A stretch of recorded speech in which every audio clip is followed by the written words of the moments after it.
Está começando mais um Instruído na Verdade.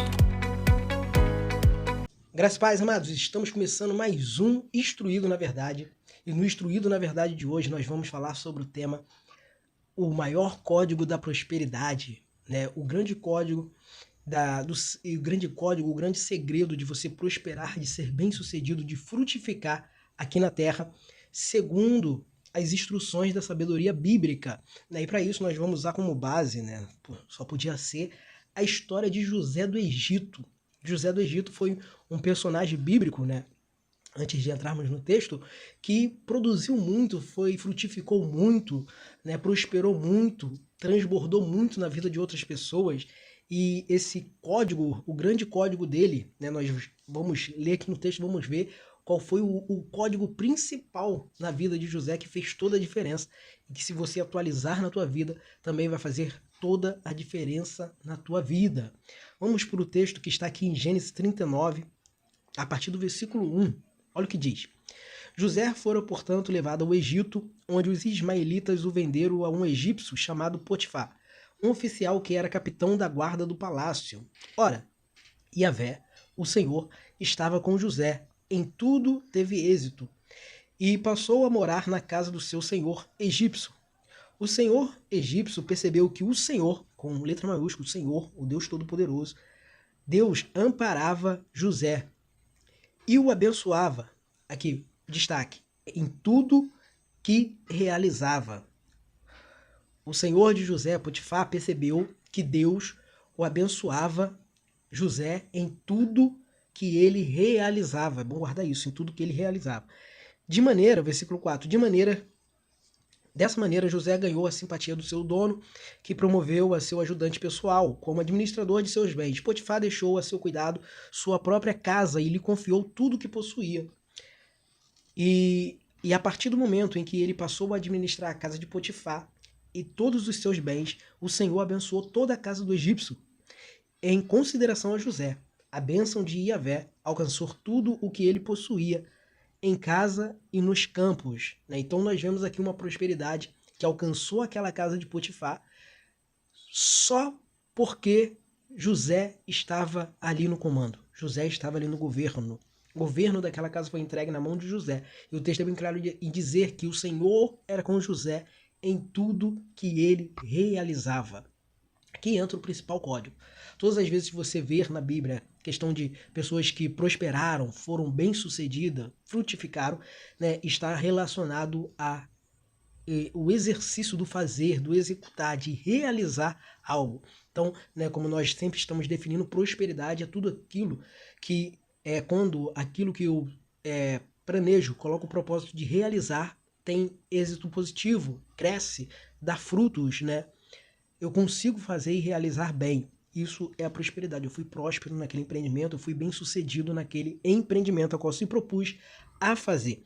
Então, entendendo isso, nós entendemos que o maior código na vida de José, que fez ele prosperar, que fez ele ser bem-sucedido, que fez ele frutificar, foi que a poderosa mão de Deus estava com ele. A poderosa mão de Deus estava agindo ao favor de José. Mediante uma ação que José entrava, a mão de Deus agia juntamente com ele. E esse é o segredo para a minha e para a tua vida, para o meu e para o teu sucesso, para os nossos empreendimentos, poder prosperar, sermos bem-sucedidos, darmos frutos. Nós temos que ter a poderosa mão de Deus agindo ao nosso favor. A questão é, como eu posso acessar isso? Como eu posso ter, né, este privilégio de ter a mão de Deus agindo ao meu favor? É onde, pela própria história de José, nós vamos estudando, analisando a história de José, eu vi pelo menos 6 dígitos que eu quero compartilhar com vocês para você ter acesso a esse código e você também prosperar. São dígitos, né? Passos aqui que nós vamos ver que estavam na vida de José e que tem que estar na tua vida também. O primeiro desses 6 é a constância, a convicção, né? Na Bíblia, constância ou firmeza, como também é traduzido em algumas versões, significa perseverança, lealdade, estabilidade em meio às dificuldades. É a capacidade de permanecer fiel a um propósito, a uma pessoa ou a uma crença, mesmo diante das adversidades. Uma palavra boa, né, é a palavra no hebraico que é traduzida sobre fé, que no original a palavra fé, no hebraico, ela tem esse sentido de lealdade, firmeza, né? Nós já falamos em outras aulas, ela tem essa questão de lealdade, firmeza, convicção, né? Treinamento, que é colocar em prática, praticar para poder crescer. Então, né, esse primeiro código está relacionado à fé, que é a constância, a convicção. É o que vai fazer você não parar, não retroceder. E José, ele foi um camarada que teve isso. Todo momento ele teve constância, ele tinha convicção do propósito dele, ele tinha convicção do Deus ao qual ele servia, que Deus estava guiando ele e guiando os seus passos ali em cada circunstância e adversidade que ele estava. Ele sabia que Deus estava com ele tinha essa convicção, ele tinha essa fé, essa certeza, né? Então, o significado na Bíblia da constância, a constância é frequentemente associada à virtude como perseverança, paciência e lealdade, sendo crucial para a vida cristã. Você tem que ter essa confiança, essa lealdade, né? Mesmo que está demorando, a tua fé não pode ser abalada, ela tem que ser firmada, ela não pode ser enfraquecida. E a Bíblia traz como importância, né, essa questão da constância. A Bíblia enfatiza a importância de ser constante em oração, estudo da palavra, testemunho e serviço a Deus. Nós temos que ser constante com as coisas do reino de Deus, também com as coisas espirituais. Como sempre estamos falando, o espiritual ele tem que andar junto com o natural em alinhamento para podermos viver, né, a plenitude da vontade de Deus na nossa vida. Então, oração, estudo da palavra, testemunho e serviço a Deus, mesmo em momentos de dificuldade. E é o que nós vemos, né, na vida de José muitas vezes. Momentos difíceis, ele sendo vendido pelos irmãos, sendo levado como escravo, mas ele permaneceu constante, leal ao seu Deus, fiel ao seu Deus, né? A Bíblia dá aqui um exemplo no livro de 2 Tessalonicenses, e a Bíblia menciona a importância de ser constante no amor a Deus e em Cristo. Isso é muito importante, né? Contrapartida, a falta de constância. Em contrapartida, né, temos a falta de constância pode nos levar à queda espiritual, né, e o abandono da nossa fé, perdermos a nossa fé, deixar a nossa fé. Então nós vemos que, né, a constância ela é algo que, se você não ter, pode danificar a tua fé, sim. Né, a constância ela tem que ser cultivada, assim como a nossa fé, né, como ela está atrelada à fé também, a convicção, a constância, nós temos que ter, né, esse cultivo, né, de cultivar a constância através da meditação da palavra, a perseverança em oração, né, uma vida de relacionamento com Deus, buscando pela graça, misericórdia de Deus todos os dias, né, constantemente buscando uma vida espiritual saudável, fortalecida, para ela vir refletir na nossa vida material. E a vida cristã ela não está isenta às dificuldades, aos desafios, né? E por isso que a constância é a chave para superá-los e não desistir, não parar, não retroceder, né? Mas permanecer firme em Cristo Jesus. E José foi um personagem que teve constância, convicção, fé em Deus, que o propósito era maior do que as circunstâncias. Segundo ponto, né, o segundo dígito, né, para acessar esse código é a intimidade com Deus. Na Bíblia, a intimidade com Deus refere-se a um relacionamento profundo, pessoal e contínuo com Ele, com Deus, onde a pessoa busca conhecê-lo em um nível mais profundo e experimentando sua presença, a revelação da sua palavra e mais do conhecimento, mais do que um conhecimento intelectual, né? O religioso, o relacionamento com Deus, né, a intimidade com Deus que está relacionado à oração envolve comunhão constante, né, através do ato da oração e leitura da palavra.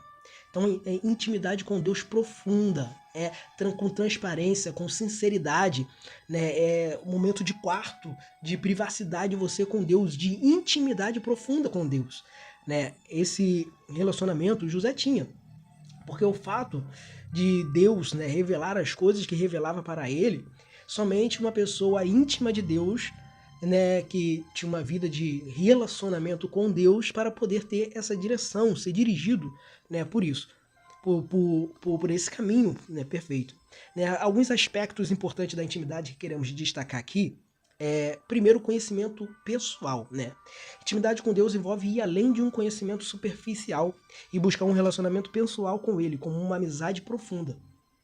Lembramos, já falamos aqui algumas vezes, no Salmo 23, né?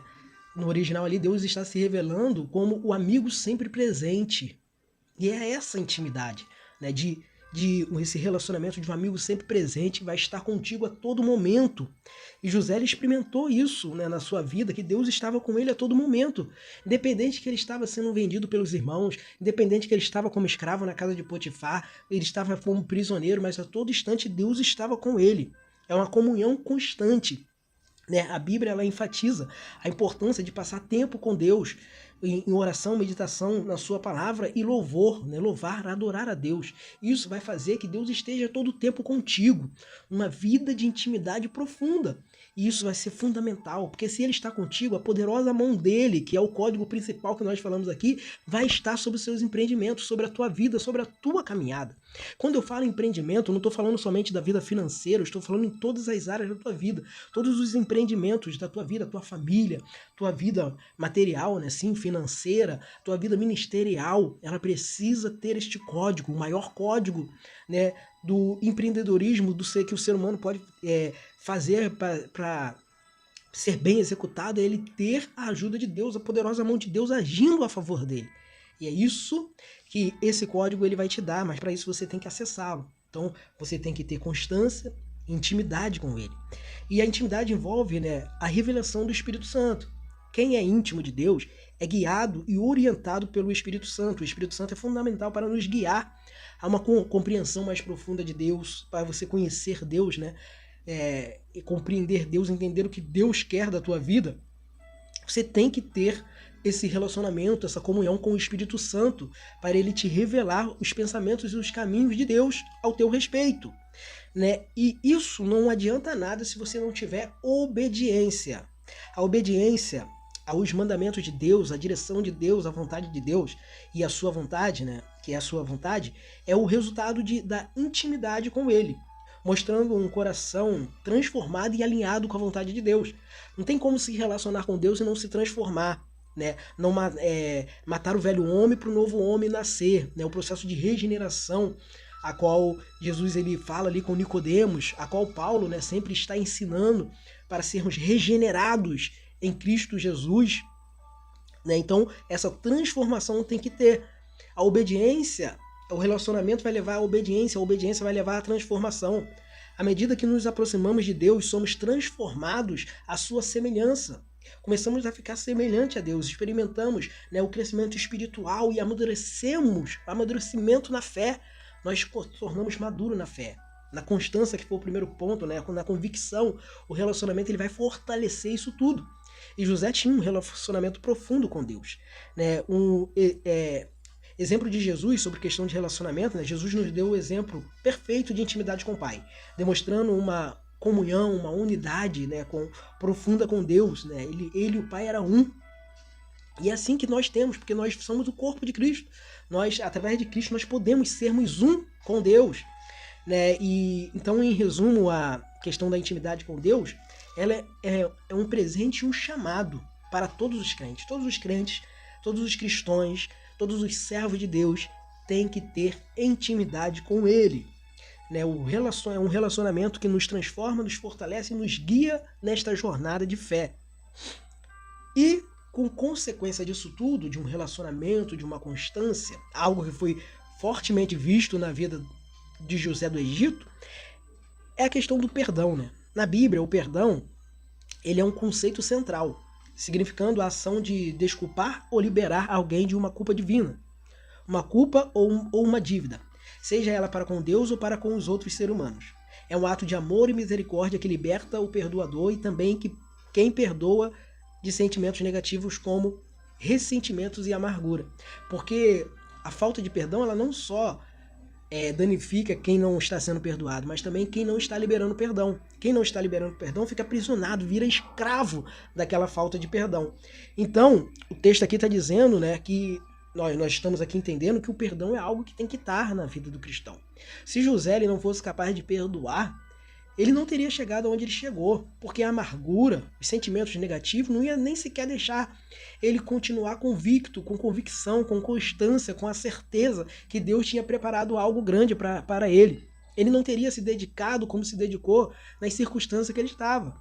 Mas por ele entender a importância de liberar o perdão, assim como ele liberou na oportunidade que teve para os seus irmãos, assim como ele declarou quando nasceu o seu primeiro filho, que ele colocou o nome de Manassés, porque Deus fez ele esquecer o passado, os traumas da sua casa, né, porque ele já tinha perdoado. Então, esse perdão divino que nós precisamos, necessitamos para prosseguir, nós também temos que liberar o perdão. Porque se nós não liberarmos o perdão, nós não podemos ser perdoados. Jesus ele vai ensinar isso. E sem o perdão de Deus, nós não podemos ter a mão dele agindo ao nosso favor. Então o perdão divino ele é oferecido a todos que se arrependem de seus pecados e buscam a Deus com sinceridade. É um ato de graça onde Deus, por meio de Jesus Cristo, anula a dívida espiritual do pecador, a parte divina. O perdão de Deus é condicional. É condicional.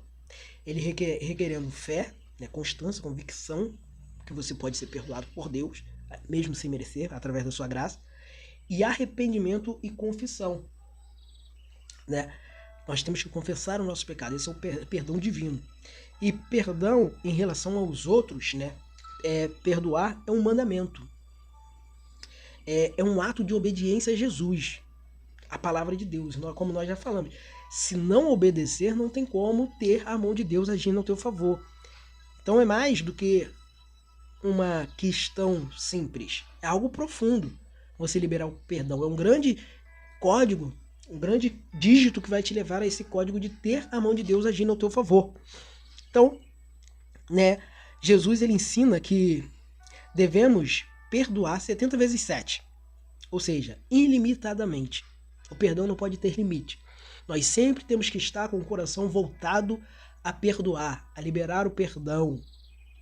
Nós já explicamos em outros textos essa questão do perdão. O perdão ele tem que ser para todos. Nós não podemos fazer acepção de pessoas. Se a pessoa vai mudar ou não, aí depende dela, né? Mas perdoar, nós temos que perdoar, porque senão nós vamos ser prisioneiros dessa falta de perdão. Então, perdoar não significa necessariamente esquecer ou tolerar, olha só, o mal, mas sim liberar o ressentimento e a busca por vingança. Você não vai ter mais ressentimento nem busca por vingança. Você vai estar liberto disso. Quando você libera o perdão, você fica liberto disso. Né? Perdoar é um ato que liberta quem perdoa, removendo o peso do sentimento, permitindo a reconciliação com Deus e com o próximo. Né? Sem liberar o perdão, nós estamos bloqueados para se relacionar novamente com Deus e com o próximo. Está interligado. Jesus ele disse isso. Ele está interligado. Aquele que não consegue perdoar não pode ser perdoado por Deus. Ele está interligado. Né? Então nós temos que liberar o perdão. A importância do perdão na Bíblia. O perdão é essencial para a restauração de relacionamento, tanto com Deus quanto com as pessoas. Né? Ele nos liberta do ciclo de pecado, ressentimento e amargura. Segundo, através do perdão experimentamos a paz e a reconciliação, tanto com Deus quanto com aqueles que nos ofenderam. Olha como é forte isso.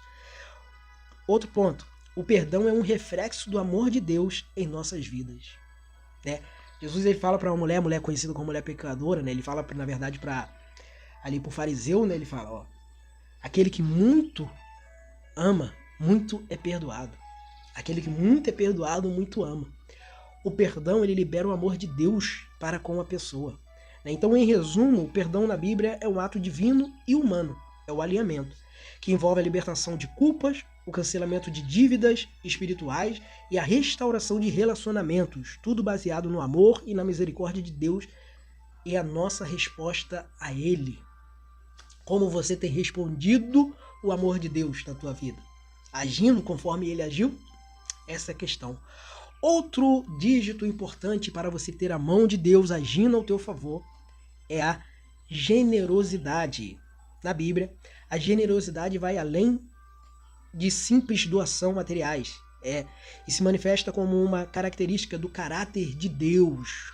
É um reflexo do seu amor. É uma virtude que envolve dar com alegria e um coração disposto, refletindo a própria natureza de Deus em seu sacrifício em Cristo. Olha como isso é poderoso. A generosidade não é somente um ensinamento bíblico, um mandamento bíblico para nós praticarmos, mas é uma característica de Deus. Nós temos que ser semelhante a Deus, a Cristo, né? E para isso nós temos que ser generosos, ter um coração generoso, para sermos cada vez mais parecido com o nosso Criador. Reflexo, aqui ó, reflexo do caráter de Deus. A generosidade é uma expressão do amor e da graça de Deus que nos deu seu Filho Jesus Cristo, né? O maior ato de generosidade Deus fez. Muitas das vezes, né, nós deixamos de ser generoso com medo de desapegar a certas coisas e de repente vai nos fazer falta, mas Deus, ele deu o seu unigênito Filho para nós que não merecíamos, né? Jesus Cristo, ele nos entregou. A generosidade na vida de José foi muito forte, porque José ele não só foi generoso com uma das suas famílias, perdoando e provendo o socorro, mas também para toda a humanidade daquela época. Todas as pessoas que foi até ele ali, que estavam prestes a morrer, porque não tinham o teu sustento, José, ele foi generoso. Chega um ponto na história que diz que o povo, né, já não tinha mais com o que pagar os cereais, eles começaram a entregar o próprio corpo como escravo. Só que o acordo que José fez com ele foi de tão agrado a eles que eles proclamaram: nós vamos ser escravos de Faraó pelo resto da vida, porque foi uma proposta boa, mesmo eles sendo escravos. A generosidade de José, né, foi ali com eles, foi algo tremendo. Então, vai muito além, né, do material. Não se limita a bens materiais a questão de generosidade, mas inclui a disposição de compartilhar tempo, talento e recursos com os outros. Tudo isso faz parte da generosidade, né? A entrega, a doação, né? Muitas vezes, mas eu não tenho dinheiro, eu não tenho condições financeiras para ser generoso, mas você não precisa. Você precisa entregar o teu melhor para mudar, transformar a vida de outras pessoas, né? Então é poderoso isso.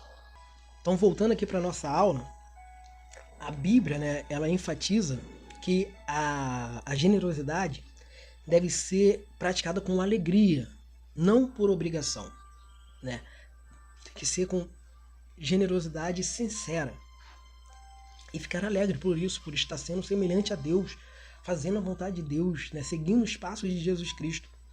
E a generosidade demonstra, né, a confiança na provisão de Deus, porque você não fica apegado às coisas, você é generoso, porque você sabe que um Deus que você serve, ele é fiel para suprir as suas necessidades, né? Nós temos que acreditar na provisão divina. Sempre que necessário, nós servimos a um Deus que pode sim intervir com a provisão divina. Nós aqui, né, sempre estamos ensinando que a questão da prosperidade, né, vem mediante ao trabalho, ao semear, ao empreender, e isso é verdade biblicamente. Porém, existe também a questão da provisão, que é o agir de Deus mediante uma circunstância, uma adversidade onde nós não podemos fazer nada. Mas nós temos que confiar que Deus pode suprir nossas necessidades. E não podemos colocar isso como as nossas necessidades futuras, que nem sabemos se vai acontecer, como impedimento de sermos generosos. A generosidade, ela demonstra compaixão e cuidado. Ela envolve, né, que é porque ela envolve se importar com o próximo e atender às suas necessidades. Você entra numa compaixão profunda semelhante de Deus, que vê uma necessidade e supre ela, né, à medida do que você pode. Exemplificando, né, a parábola do bom samaritano, né?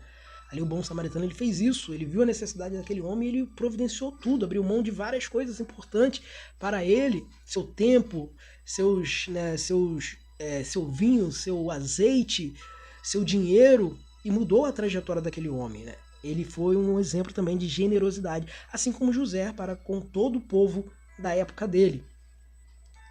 Então, a generosidade está ligada também a semear e colher. A generosidade segue a lei da semeadura, onde aqueles que semeiam com liberalidade colherão bênçãos, né? A Bíblia diz que mais abençoado é dar do que receber. Que o generoso, né, como a Bíblia diz, o Salmo diz, que o generoso, quanto mais ele entrega, mais ele recebe. É uma inversão econômica.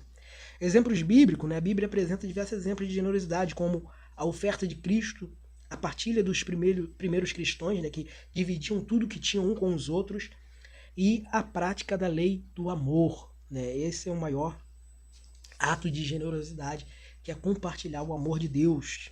com o seu próximo. A generosidade também traz uma transformação interior. Olha que interessante. A generosidade não apenas beneficia os outros, mas também transforma o coração de quem a pratica, tornando-o mais precioso, mais parecido com Deus.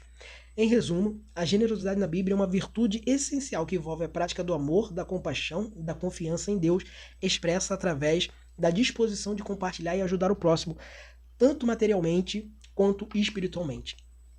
Tudo que está disponível à tua vida, para você, que Deus concedeu a você, você tem que transbordar na vida de outras pessoas. Esse é o sentido. Nós, outrora, falamos aqui de 4 níveis do Espírito Santo, que é receber, se encher, se revestir e transbordar na vida de outras pessoas. Esse é o propósito da vida cristã. Projetos, vidas que vêm transbordar na vida de outras pessoas. E um dígito aqui também importante para você ter a mão de Deus agindo ao teu favor, a generosidade sem dúvida vai fazer isso também, mas é o recomeçar. José, por diversas vezes, ele teve que recomeçar. Ele teve que recomeçar na casa de Potifar, ele teve que recomeçar na prisão, ele teve que recomeçar no palácio, porque ele entendia que o recomeço com Deus faz parte do processo. Durante o processo, algumas vezes nós vamos ter que recomeçar. Biblicamente, o conceito de recomeçar está ligado à graça e à misericórdia de Deus, oferecendo oportunidade de renovação espiritual à pessoa, mesmo após erros e dificuldades, que não foi o caso de José. Mas, biblicamente, tem essa oportunidade de recomeço, como foi o caso de Davi, o rei Davi. Mas mesmo após os erros e dificuldades, o recomeço na perspectiva bíblica não é apenas um novo começo, mas uma transformação que envolve arrependimento, perdão, em busca por uma vida alinhada com os propósitos divinos. O recomeço com Deus, ele sempre vai ter esse propósito de te alinhar novamente com o propósito divino, com o propósito de Deus para a tua vida. Ele vai ter sempre esta função de te alinhar novamente com a vontade de Deus para a tua vida. Ainda falando biblicamente, envolve arrependimento e perdão da nossa parte. A Bíblia ensina que o recomeço espiritual envolve reconhecer os erros, buscar o perdão de Deus e abandonar práticas passadas que desagradam a Ele. Se você quer ter a mão de Deus ao teu favor, tem que fazer uma análise.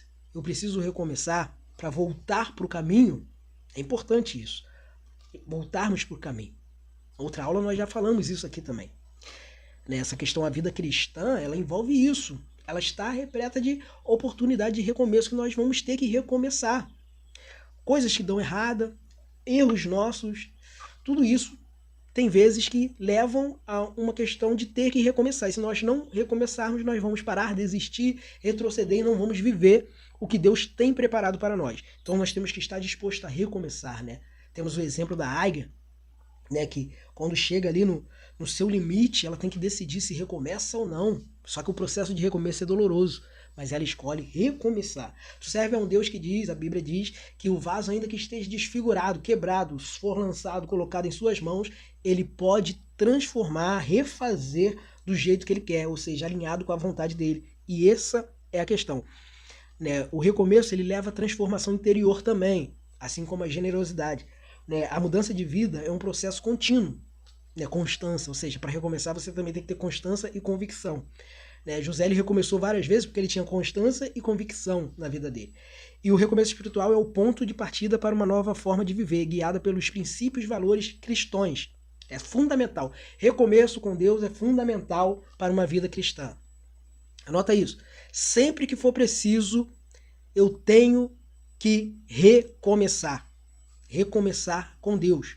Faz parte da vida de uma nova criatura. Em 2 Coríntios 5,17, a Bíblia afirma que assim que se alguém está em Cristo, nova criatura é. As coisas velhas já passaram, eis que tudo se fez novo. Recomeço em diversas áreas da tua vida. Recomeço com Deus serve para todas as áreas da nossa vida. José, mesmo não errando, ele teve que recomeçar várias vezes, porque cada etapa necessitava de um recomeço. Cada etapa ele não podia desistir, ele não podia parar, ele tinha que continuar para que o propósito de Deus cumprisse na vida dele. Aqui também vamos ver o recomeço na vida familiar, que é muito importante. A Bíblia oferece exemplos de recomeço em relacionamentos, como em casos de reconciliações e restauração da família. Se a pessoa não tem essa essência, não entende esse código, esse dígito de recomeçar, ela vai ter grande problemas na sua vida. Porque no intuito aqui familiar, né, da vida cristã, nós temos que recomeçar. Muitas das vezes nós vamos ter que ser perdoados, vamos ter que liberar o perdão e recomeçar novamente. Muitas vezes a nossa vida financeira, né, que influencia muito a vida na família, vai ter que recomeçar um novo projeto, um novo empreendimento. Empreender é isso, é estar disposto a recomeçar, porque assim como todo empreendimento, na vida cristã não é diferente. Nós temos contratempos, ventos, tempestade que vêm contra nós. Isso vale na vida familiar, na vida profissional, né? Deus pode conduzir a pessoas novos desafios, novas portas, né, que se abrem, que não te dão segurança de primeiro momento, mas são oportunidades, de repente, de trabalhos, né, mesmo após algumas perdas, algumas coisas dar errado, algum fracasso, aí aparece uma oportunidade e você fica, de repente, na dúvida, né? Mas quando você tem uma vida de intimidade com Deus, ele vai te dar uma direção.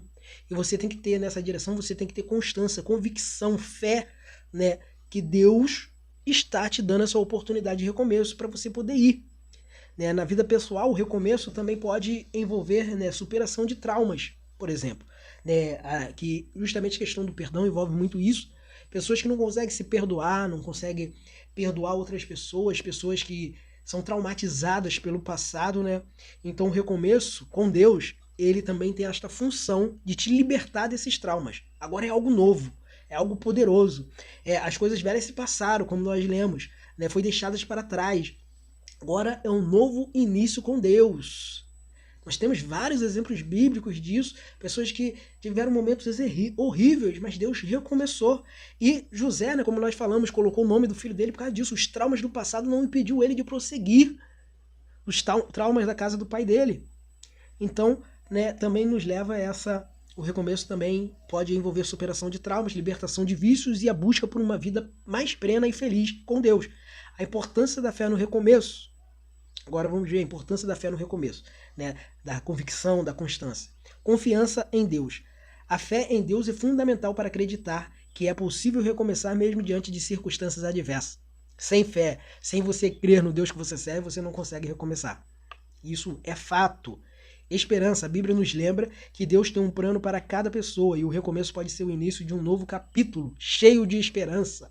Você crê no Deus que você serve, que Ele tem todo o poder, Ele tem toda a autoridade, Ele pode fazer algo novo na tua vida. Então a esperança tem que estar acesa no teu coração, em prol disso. E a persistência. O recomeço pode exigir esforço e perseverança, mas a fé em Deus nos encoraja a seguir em frente, mesmo quando as coisas não acontecem como esperado. Então, finalizando aqui este ponto, em resumo, né, o recomeço na Bíblia é um convite à transformação, né, à renovação, à busca por uma vida plena, confiando na graça, na misericórdia de Deus, no seu poder, na sua autoridade, em todas as áreas da tua vida. E vamos agora para o último dígito, né? Já estamos indo aí para alguns minutos, aí, 30 e poucos minutos de aula. Vamos para o último dígito, que é gratidão. Na Bíblia, a gratidão é mais do que um sentimento, é uma atitude de reconhecimento e valorização das bênçãos recebidas, tanto as boas quanto as difíceis. É uma prática que envolve louvor, adoração e confiança em Deus, em todas as circunstâncias. A gratidão bíblica se manifesta tanto em momentos de alegria quanto em momentos de das provações, demonstrando uma profunda fé na vontade e no plano de Deus. É em todo momento, seja grato em todo tempo. A gratidão, gente, é um dígito super poderoso para a mão de Deus agir ao teu favor. Deus, ele se agrada de um coração grato e a mão dele age em favor a esta pessoa. Né? A gratidão envolve o reconhecimento das dádivas de Deus. Né? Vamos falar aqui alguns pontos importantes sobre a gratidão na Bíblia. Né? José foi grato a Deus tremendamente. A todo momento ele falava, ele dedicava. Né? Aqui fala de adoração, né? Reverência a Deus. Isso é um ponto de gratidão. Gratidão também envolve você ter diligência, usar sua força em aquilo que Deus colocou na tua mão. Isso é uma forma de ser grato a Deus. O José praticou isso a todo tempo. Ele direcionava o sucesso dele para Deus. Isso é uma forma de gratidão. Pontos importantes sobre gratidão na Bíblia é o reconhecimento das dádivas de Deus. Né? A gratidão bíblica envolve reconhecer que tudo o que temos e somos vem de Deus, incluindo a vida, saúde, família, talentos e capacidade. Deus, ele é o Criador, é o seu Criador. Então, o seu eu ele tem que se esvaziar neste momento. E você reconhecer que tudo que você tem, tudo que você é, foi Deus que fez. Está debaixo da vontade de Deus, do comando de Deus, da direção de Deus. Né? E requer, além do reconhecimento das dádivas de Deus, o reconhecimento que Deus, né, que produziu isso tudo, também a atitude de louvor e adoração. A gratidão está intimamente, né, ligada ao louvor e à adoração a Deus, né, reconhecendo sua bondade, sua lealdade, sua fidelidade em todas as coisas. Né? Nós temos que louvar a Deus, adorar a Deus, porque pela sua fidelidade, pelo o seu íntimo relacionamento conosco, pelas oportunidades que Ele nos dá, por tudo que Ele faz em nossas vidas. Né? Então, a atitude de louvor e adoração. Também a gratidão em todas as circunstâncias. Nós falamos, a Bíblia ensina a sermos gratos em todas as situações, mesmo nas provações, confiando que Deus tem um propósito maior, segundo a sua vontade, que é boa, perfeita e agradável. Alguns exemplos bíblicos. A Bíblia apresenta diversos exemplos de pessoas gratas, como Jesus, que agradeceu ao Pai antes de multiplicar os pães e antes de enfrentar a cruz. Tu vê, momentos bons, momentos ruins, Jesus agradecendo. E o apóstolo Paulo, que incentivava a gratidão em todas as circunstâncias, né? Ser grato a todo tempo. A gratidão é um código poderoso. Os benefícios da gratidão. A gratidão não apenas agrada a Deus, mas também traz benefícios para quem a pratica, como paz, alegria e fortalecimento na fé. A plena paz, a alegria. Quem tem um coração grato não se entristece facilmente, né? Tem paz dele, ele sabe que momento e circunstância não se compara com o que Deus trouxe para ele, com o que Deus tem preparado para a vida dele. Né? Então temos que ter a gratidão como estilo de vida, gratidão como estilo de vida. A Bíblia nos chama a viver uma vida de gratidão, expressando nossa dependência e confiança em Deus, em todas as áreas da nossa vida. Resumo da gratidão. A gratidão na Bíblia é uma prática constante de reconhecimento, louvor e confiança em Deus, que se manifesta em todas as áreas da nossa vida, trazendo benefício espiritual e emocional para quem a vive. Então, é um código poderoso, é você ter a mão de Deus agindo ao teu favor. E todos esses dígitos, constância, relacionamento com Deus, gratidão, perdão, recomeçar sempre que for preciso, generosidade, vai fazer que a mão de Deus age ao teu favor. Amém? Então esse foi mais um Instruído na Verdade. Fez sentido para você? Pega o link, compartilhe, atualize essa palavra na tua vida e viva o melhor de Deus. Amém? Fique na graça e na paz de Jesus Cristo.